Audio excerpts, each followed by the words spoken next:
Hello guys, nandito na naman tayo. Syempre, good morning muna dyan at good evening rito. Ito guys, pag-usapan natin ito pangyayari sa Davao City. Pinasa lang ito sa akin at chinek ko, legit, no? Legit ang balitang ito. Ito, basahin natin ha. Organizers of the prayer rally for Vice President Sara Duterte and Senator Ronald Bato de la Rosa were supposed to gather at 3 p.m. on Sunday. So, yesterday, Sunday 17 of May 2026 at the Freedom Park in Davao City. Alam nyo guys, napakaliit nitong Freedom Park na to ha. Nakarating na ako rito, maliit lang ito.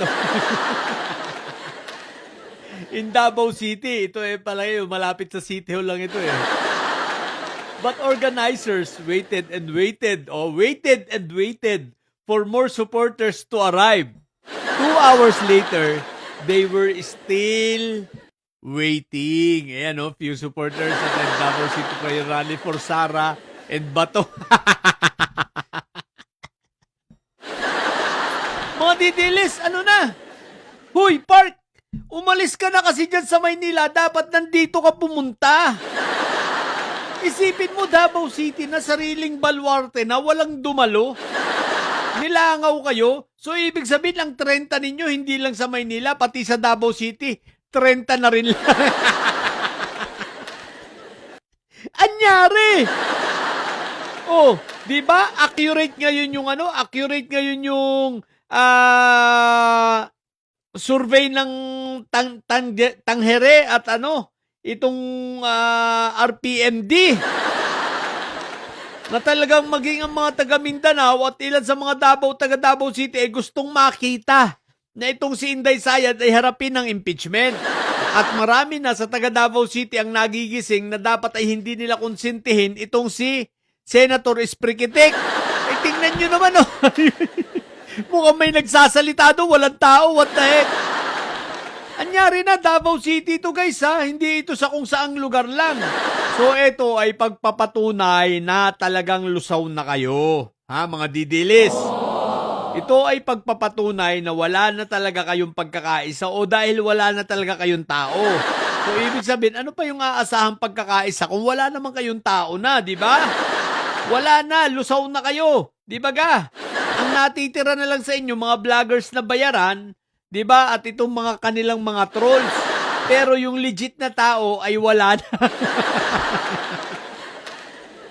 Ay, Diyos ko po, Rudy. Di ba naglunsad kayo? Nakakala ko ba malaking rally yung ilulunsad ninyo dito sa harap ng Senate building gate, di ba? Sa Senado, sa harap ng gate. Ba, anyari? Para kayong nung magdatingan yung mga rallyista na gustong i-impeach Inday Sayad, para kayong mga basansisiw na napunta sa tabi.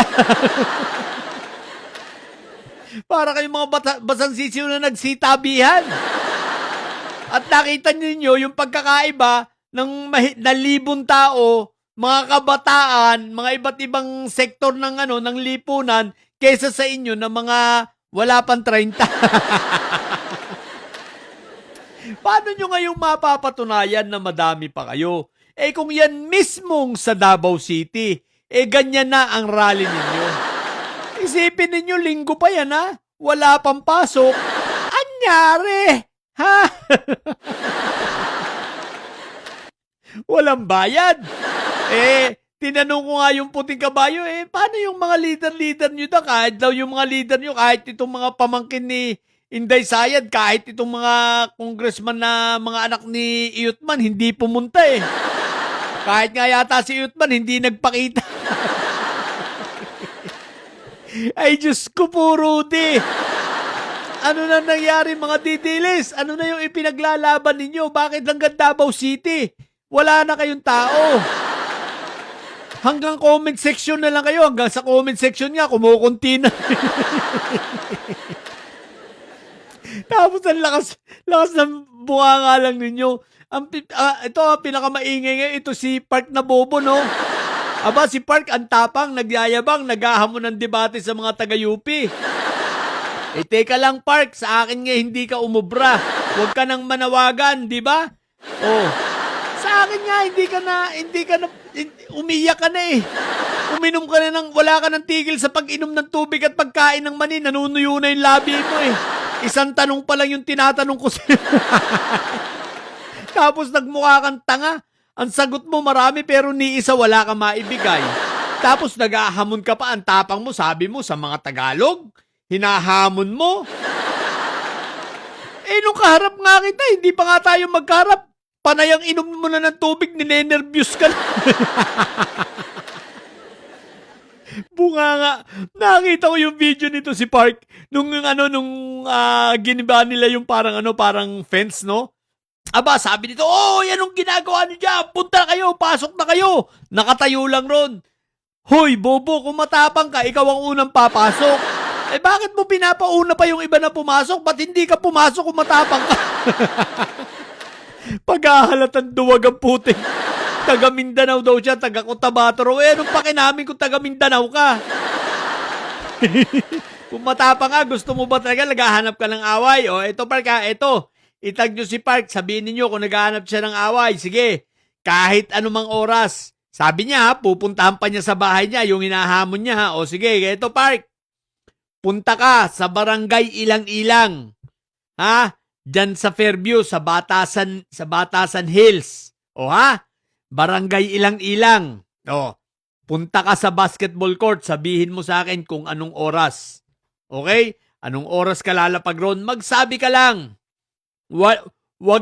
Hindi ka mamumroblema, away ang gusto mo? Magsabi ka lang kung anong oras. O ha? Barangay Ilang-Ilang sa basketball court. Kahit anong oras, magsabi ka lang. Pumunta ka doon. May sasalubong sa'yo. Sigurado ko yan. 100% yan. Hindi ako nagbibiro. O, ha? Barangay Ilang-Ilang, ha? Ilang-Ilang sa Batasan Hills. O, madali lang yan, ha?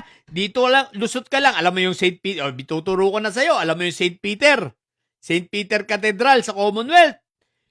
Lakad ka ng kaunti, may kanto ron, may kalsada ron. Yun ang Ilang-Ilang. Diretsuhin mo lang yun. Malapit sa dulo, bago ka dumating sa dulo at lumiko ka ng pakanan, mando na, may iskinita na ron. Itanong mo lang ron, nasan yung basketball court ng Ilang-Ilang. O. Punta ka dun. Anytime, may tatagpo sa'yo dun kung matapang ka talagang hinayo ka. O ha? Pinagbibigyan lang natin to si Park na napakayabang eh. Anyway, balik tayo sa usapan. Mga didilis, maawa naman kayo. Maawa kayo sa mga organizers ninyo. Eh, kayo naman kasi mga organizers, kaya na hindi na kayo pinupuntahan dyan ng mga hinahakot ninyo. Ine-estapan nyo kasi. Isipin ninyong papangakuan ninyo tapos hindi ninyo ibibigay. Imbis na 1,000 ang tatanggapin nila, bibigyan nyo ng 300. Kinatkong nyo na yung 700. Sino ba naman ang gaganahang realista niyan? So kaya yung mga hakot ninyo, hindi na kayo pinupuntahan. Kasi nga, kinakatkong pa ninyo. Sobrang bubuayan itong mga organizers na to, no? O ayan, mga didilis, kawaawa naman kayo, tingnan mo. yung 32 million nyo, asa na? Yung 32 million, naging 32 tao. 32 na nga lang ang umatid, bayad pa. What the heck? So yun lang muna. Ay nako, ubos na lusaw na mga didilis. So bobo didilis dyan, may sayad na nyo. Ang tatay nyo ay preso, ang BP nyo ay bobo. Matili kayo mga bobo at may sayad sapagkat ang may sayad ay laging high blood. Kulat ako sa dami.